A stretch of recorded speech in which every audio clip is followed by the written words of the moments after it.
रोजाना यूपी चुनाव का अपडेट जानने के लिए क्लीन न्यूज यूपी को सब्सक्राइब करना बिल्कुल ना भूलें। तो चलिए जानते हैं आज की 10 बड़ी खबरों को।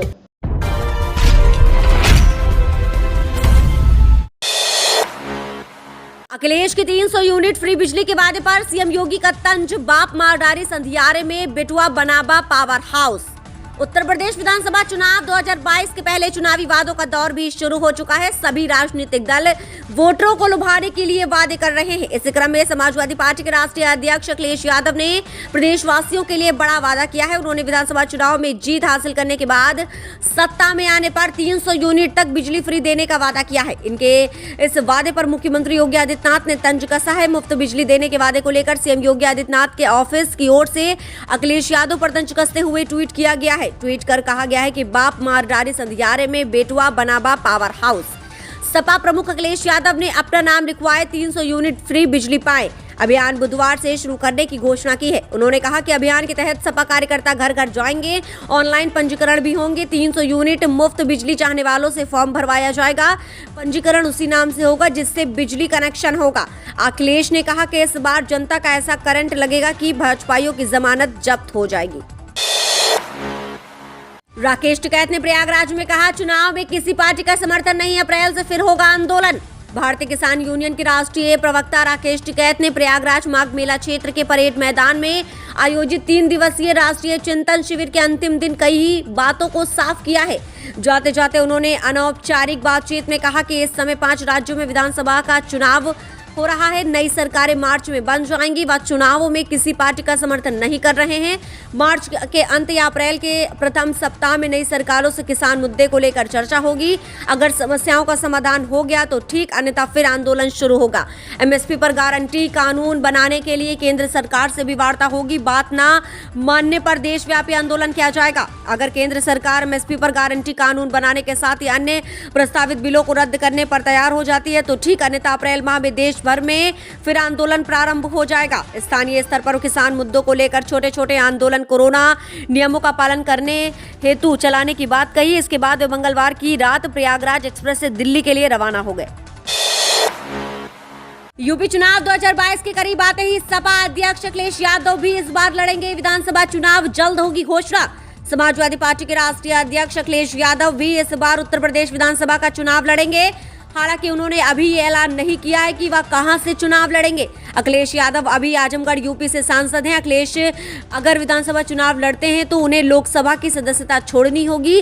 पिछले दिनों उन्होंने कहा था कि पार्टी जहां से कहेगी वहां से वह चुनाव मैदान में उतरने को तैयार है। आपको बता दें कि सीएम योगी आदित्यनाथ गोरखपुर से चुनाव लड़ रहे हैं। दरअसल अखिलेश यादव विधानसभा चुनाव की तैयारियों पर अपना पूरा ध्यान रखना चाहते हैं। शायद यही वजह है कि वह विधानसभा चुनाव लड़ने का फैसला कर चुके हैं। यूपी चुनाव में ब्राह्मणों का साथ पाने को हर राजनीतिक दल बेताब जाने कर रहे कैसे कैसे जतन। यूपी विधानसभा के लिए चुनावी बिसात बिछने लगी है। दलित पिछड़ों के साथ ही भाजपा हो या सपा या फिर बसपा, ब्राह्मणों का साथ पाने के लिए अपने हिसाब से फॉर्मूले गढ़े जा रहे। ये तो 10 मार्च को परिणाम आने के बाद ही पता चलेगा कि ब्राह्मणों का साथ किससे मिला है। लेकिन ये साफ है कि जिसको इनका साथ मिला है इसके लिए सत्ता की राह आसान हो जाती है। सियासी दल दावा करते हैं कि यूपी में करीब 11% ब्राह्मण मतदाता हैं। दलित ओबीसी की अपेक्षा ब्राह्मण मतदाता संख्या के आधार पर भले ही कम है, लेकिन माना जाता है कि राजनीतिक रूप से सत्ता बनाने और बिगाड़ने की ताकत रखते हैं। यही वजह है कि ब्राह्मण समुदाय के नेता अपनी शर्तों पर पार्टियों में रहते हैं। उपेक्षा होने की स्थिति में वे शिफ्ट होते रहते हैं। अखिलेश और मायावती परशुराम के सहारे ब्राह्मणों को साधने में जुटे हैं। सपा ने पूर्वांचल एक्सप्रेसवे के किनारे परशुराम की प्रतिमा लगवाया है। मायावती ने वादा किया है कि सत्ता में आने पर भगवान परशुराम की मूर्ति तो लगवाएगी, साथ ही में अस्पताल, पार्क और बड़े निर्माण परशुराम के नाम पर कराएगी।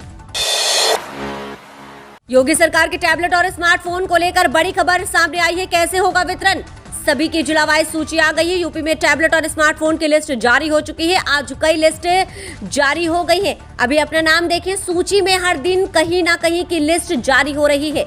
आप अपने कॉलेज का नाम देखें, फिर सूची में अपना नाम देखें और उसके बाद आपको नोटिस क्या जाएगा कि आपको किस दिन बुलाया जाएगा। उस दिन अपनी उपस्थिति दर्ज कराकर योजना का लाभ उठाएं।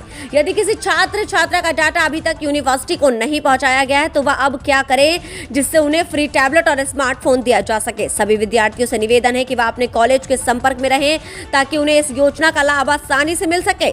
यूपी सरकार द्वारा जल्द ही राज्य के युवाओं को फ्री टैबलेट और लैपटॉप आवंटित किए जाने पर विचार किया जा रहा है। योगी जी दोबारा सेकंड चरण की तैयारी बहुत जल्द कर रहे हैं। आपको बता दिया जाएगा किस दिन सेकंड चरण में होगा टैबलेट का वितरण। ई श्रम कार्ड को बनवाते समय अगर ये गलती कर दी है तो खाली हो जाएगा बैंक अकाउंट। केंद्र की नरेंद्र मोदी सरकार ने साल 2021 में असंगठित क्षेत्र के कामगारों के लिए ई श्रम पोर्टल को लॉन्च किया है। असंगठित क्षेत्र में काम करने वाले लोगों को ई श्रम पोर्टल अपना रजिस्ट्रेशन कराने पर कई तरह की सुविधाएं मिलती हैं। इन सुविधाओं में 2 लाख रुपए तक की दुर्घटना बीमा योजना भी शामिल है। ई श्रम कार्ड के जरिए मिलने वाली सुविधाओं को देखते हुए इससे जुड़ी धोखाधड़ी की कई घटनाएं भी सामने आ रही हैं। अगर आप भी ई श्रम कार्ड बनवाने जा रहे हैं तो आपको सावधान हो जाना चाहिए। दरअसल एक छोटी सी गलती आपके लिए बड़ी नुकसान की वजह बन सकती है।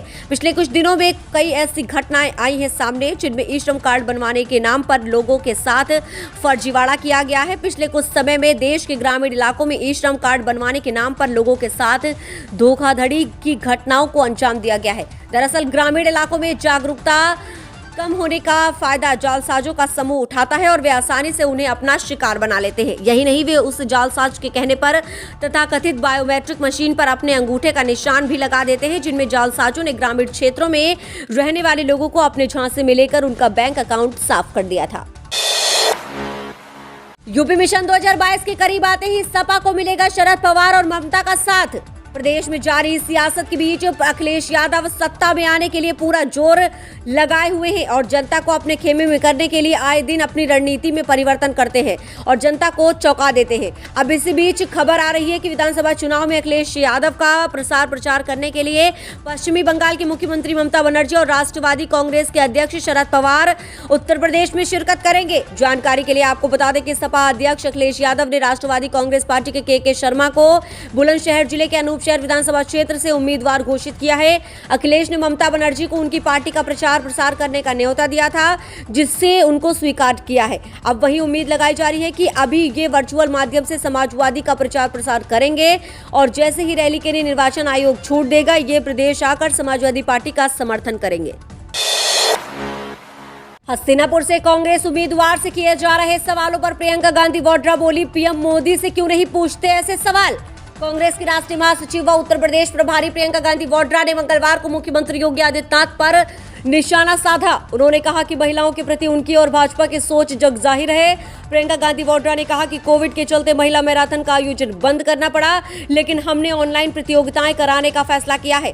हस्तिनापुर सीट से कांग्रेस की उम्मीदवार अर्चना गौतम से किए जा रहे सवालों पर उन्होंने कहा कि ऐसे सवाल प्रधानमंत्री नरेंद्र मोदी या किसी पुरुष से क्यों नहीं किए जाते हैं। प्रधानमंत्री पर कटाक्ष करते हुए उन्होंने ये भी कहा कि हम समझते हैं कि आपके लिए काम करना हमारी ड्यूटी है, हमारा धर्म है। एक सवाल के जवाब में प्रियंका गांधी वाड्रा ने कहा कि कोविड के चलते मैराथन का आयोजन बंद करना पड़ा, लेकिन हमने ऑनलाइन प्रतियोगिताएं करने का फैसला किया है। आप में से जो भी लड़कियां इसे लेकर उत्साहित हैं, वे ऑनलाइन भाग ले सकती हैं। अपर्णा यादव हुई बीजेपी में शामिल। मुलायम की छोटी बहू का अखिलेश को बड़ा झटका। उत्तर प्रदेश में होने वाले विधानसभा चुनाव से पहले यूपी की सियासत में बड़ी हलचल हुई है। मुलायम सिंह यादव की छोटी बहू अपर्णा यादव आज यानी बुधवार को भाजपा में शामिल हो गई है। अपर्णा यादव की एंट्री से भाजपा की अखिलेश यादव के घर में बड़ी स्ट्राइक हुई है। आपको बता दें कि मुलायम सिंह यादव के बेटे प्रतीक की पत्नी अपर्णा यादव लखनऊ कैंट विधानसभा से सपा पार्टी के टिकट पर 2017 में चुनाव हार चुकी हैं। उत्तर प्रदेश में विधानसभा चुनाव 2022 की तिथियां जारी होते ही नेताओं का पाला बदलना शुरू हो गया। योगी आदित्यनाथ सरकार में मंत्री रहे स्वामी प्रसाद मौर्य, धर्म सिंह सैनी जैसे वरिष्ठ नेता समाजवादी पार्टी का दामन थाम चुके हैं। इसके अलावा भाजपा के कई विधायक भी सपा में शामिल हो चुके हैं। अन्य छोटे दलों के प्रभावी नेताओं का भी पाला बदलने का सिलसिला शुरू है। आपको बता दें कि उत्तर प्रदेश की 403 विधानसभा सीटों के लिए 7 चरणों में मतदान 10 फरवरी से शुरू होगा। उत्तर प्रदेश में अन्य चरणों में मतदान 14, 20, 23, 27 फरवरी, 3 और 7 मार्च को होगा। वहीं यूपी चुनाव के नतीजे 10 मार्च को आएंगे। 2017 के एक चुनाव में बीजेपी ने यहां की 403 में से 325 सीटों पर जीत दर्ज की थी। सपा और कांग्रेस ने हाथ मिलाकर चुनाव लड़ा था। सपा ने 47 और कांग्रेस ने 7 सीट ही जीती थी। मायावती की बसपा 19 सीटें जीतने में कामयाब रही, वहीं 4 सीटों पर अन्य का कब्जा हुआ था। उत्तर प्रदेश विधानसभा चुनाव के पहले चरण के मतदान के लिए महज कुछ ही दिनों का समय बचा है। पहले चरण के नामांकन के साथ ही नेताओं के दल बदल का सिलसिला तेज हो गया है। इस बीच हमने जनता से कुछ हद तक जानने की कोशिश की है कि अब की बार कौन सी सरकार उभर कर सामने आ सकती है। आइए उत्तर प्रदेश 2022 विधानसभा चुनाव के ओपिनियन पोल के बारे में जानते हैं कि जनता किस पार्टी को सबसे ज्यादा पसंद कर रही है। चलिए बात कर लेते हैं सबसे पहले बीजेपी की बात करें तो बीजेपी को यहाँ पर 42% लोग पसंद कर रहे हैं। वहीं अब बात कर लेते हैं समाजवादी पार्टी को यहाँ पर लोग 32% पसंद कर रहे हैं। कांग्रेस की बात करें तो कांग्रेस को यहाँ पर लोग 8% पसंद कर रहे हैं। वहीं बहुजन समाज पार्टी को लोग यहाँ पर 13% पसंद कर रहे हैं। वहीं अन्य को यहाँ पर 5% लोग पसंद कर रहे हैं। इन आंकड़ों को देखने के बाद आपको क्या लग रहा है, हमें कमेंट के माध्यम से अपनी राय जरूर दें। आपकी राय हमारे लिए बेहद जरूरी है। आपके हिसाब से कौन सी सरकार पहले नंबर पर उभर कर सामने आ सकती है, हमें कमेंट के माध्यम से जरूर बताएं।